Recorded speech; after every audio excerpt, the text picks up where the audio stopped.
Good day, everyone. We are working out number 10 of May 2021, CSEC Mathematics Paper 2. This is the vectors and matrices question. We are asked to calculate our matrix product. Let's multiply row by column. Row 1 by column 1. So 5 times 2 plus 4 times 0. Now row 1 by column 2. 5 times 1 plus 4 times 3. Row 1 by column 3. 5 times -4 plus 4 times 6.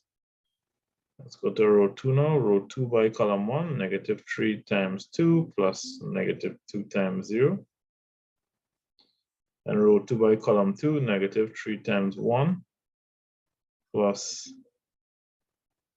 -2 times 3.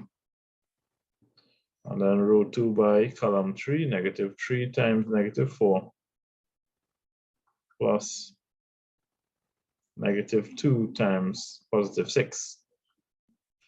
We now simplify this. 5 2s are 10 plus 4 times 0 is 0. 5 times 1 is 5 plus 4 3s are 12.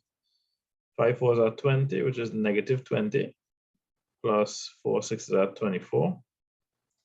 -3 times 2 is -6 plus -2 times 0 is 0. -3 times 1 is -3 plus -2 times 3 is -6. And -3 times -4 is +12.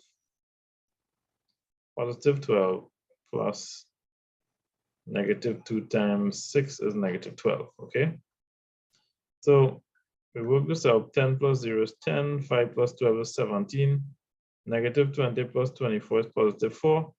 -6 plus 0 is -6. -3 plus -6 is -3 minus 6, which is -9. 12 plus -12 is 12 take away 12, which is 0. All right, so this is our answer. State why the two matrices in A part 1 are conformable for multiplication. Well, the first matrix is a 2 by 2, and the second matrix is a 2 by 3 matrix. Okay, so as you can see, these numbers are the same.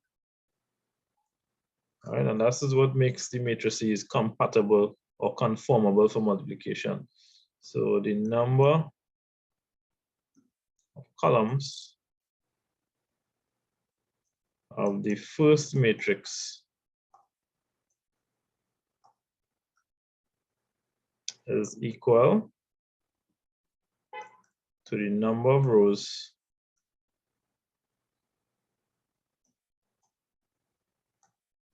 in the second matrix.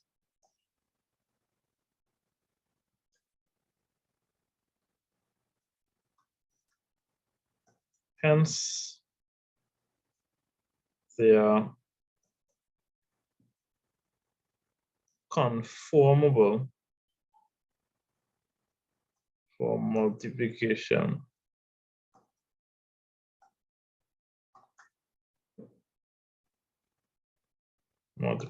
Okay. The number of columns of the first matrix is equal to the number of rows in the second matrix. Okay, that is the reason why they are conformable for multiplication. Okay. Determine the inverse of this matrix. Let's find the determinant.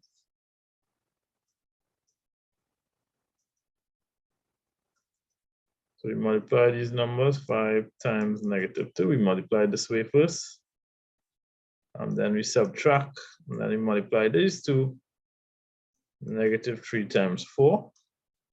So we get 5 times -2 is -10 minus -3 times 4 is -12. Minus 10 and minus and a minus is a plus. -10 plus 2, 12 is +2. Let's now get the adjoint of this matrix. So along this column, we change position, 5 and -2. So we will have -2 and 5. Sorry, along this diagonal, we change position. Along the other diagonal with -3 and 4, we just change the sign of each number. So -3 becomes +3, and positive 4 becomes negative 4. Okay, now we want to get the inverse. So what we do is say 1 over determinant multiplied by adjoint. All right, 1 over determinant by adjoint, which will give us 1 over 2, because determinant is 2, multiplied by negative 2, negative 4, 3, and 5, which is our adjoint as we obtained up here. Multiply each number on the inside by 1/2, so 1/2 times negative 2, 1/2 times negative 4, 1/2 times 3, 1/2 times 5,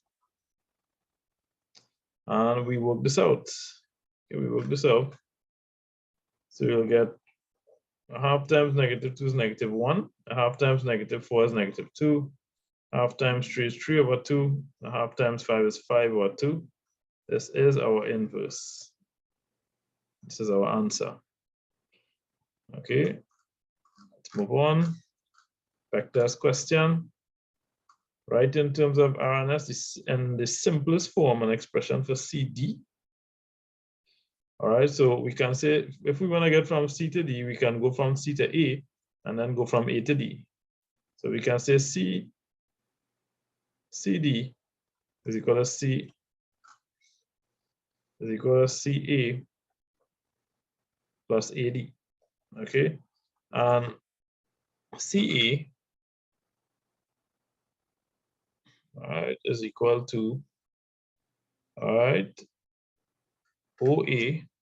So let's work out CA. CA will be equal to OA, take away OC. All right, now OA is equal to common R. This will be common R minus OC, which is, OC is 3/4 of OA, which is 3/4 R. So this will give 1 take away 3/4, which is 1/4 R. All right, 1/4 R is equal to CA. Now we want to find AD. AD is equal to 2/3 AB. All right, so AD is equal to 2/3 AB, which means we need to find AB before we can find AD, right? So let's get AB. To get from A to B, you can go from A to O and then O to B. So let's write AO plus OB. So AO is in the opposite direction of OA. If OA is common R, AO must be negative R. All right, negative OA. And OB is equal to S. So AB is equal to S take away R. All right, so we have that for AB. And now AD is 2/3 of AB. So AD would be equal to 2/3 of this S take away R that we have found out. Okay, so what we want to do is we want to find CD now. So we say CD is equal to CA, which is 1/4 R plus 2/3 S take away R. Let's simplify this now by removing the brackets. 2/3 multiplied by S is 2/3 S minus 2/3 R. We multiply 2/3 by S and then 2/3 by R to remove the brackets. And now let us factorize out the R. So we have 1/4 take away 2/3 R plus 2/3 S. We work this out. We can use our calculators to work this out. All right, so we get negative 5/12 R plus 2/3 S. All right, this can also be written as 2/3 S take away 5/12 R. That's our answer for CD. Let's work out OE. All right, so OE, let's draw a line representing vector OE. OE is OC plus CE. Okay, so OE is OC plus CE. If we follow those roads, it will take us to where we want to go. We go from O to C and then C to E. So these are vectors, right?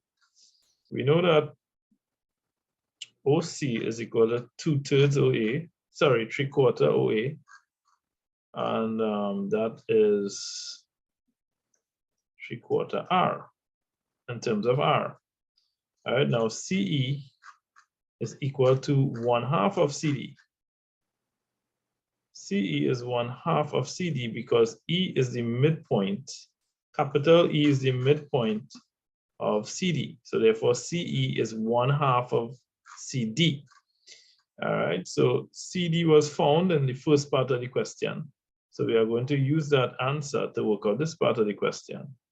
So we have 1/2 CD, and CD is 2/3 S minus 5 over 12R. All right, we want to remove these brackets, 3/4 R plus 1/2 times 2/3, so 2 into 2, 1, and 2 into 2, 1. So we get 1/3 S minus 2 times 12 is 24, so 5 over 24R. All right, so R. And let's factorize out the R again.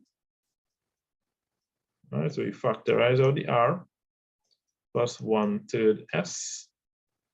Okay, so 3/4 minus 5, 3 over 4 minus 5 over 24 is 13 over 24R plus 1/3 S. This is OE. Okay, and this is our answer. Moving along, we have the Cartesian coordinate plane here.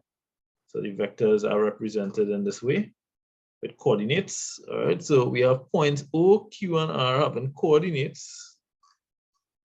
All right, and we are asked to write OR as a column vector. So R has the coordinates -1 and 4. -1 and 4. So to write as a column vector, you just write -1 on top and 4 below. And that will give you OR as a column vector. As you observe, it's a column matrix because it only has one column. Moving along, determine the magnitude QR. The magnitude of the vector QR, what we can do is we can create a right angle triangle here. All right, we can create a right angle triangle. And magnitude means length. Okay, so let's see how much units we have. From 2 to 4 is 4 take away 2, which is 2 units. So the distance of this side, the length of this side is 2 units. And from the length of the other side below, the other leg of this right angle triangle is going from 5 to -1. So 5 take away -1. It's 5 plus 1, and that's 6 units. Okay, so to get this magnitude of QR, we just use Pythagoras theorem, which will be square root of 2 squared plus 6 squared, okay, which is the length of our sides. Square root of 2 2s are 4 plus 36, which is equal to the square root of 40. Let's find the square root of 40 now, using our calculators. And we get 6.3 units. All right, so QR is equal to the square root of 6 squared plus 2 squared, which works out to be the square root of 36 plus 4, which is the square root of 40, which was 6.3 units. All right, 6.3 units long because magnitude means length. And these two lines on the side of QR represent magnitude. This is a way of writing magnitude. All right, and this is the end of the question. Thanks for watching. Do have a wonderful day.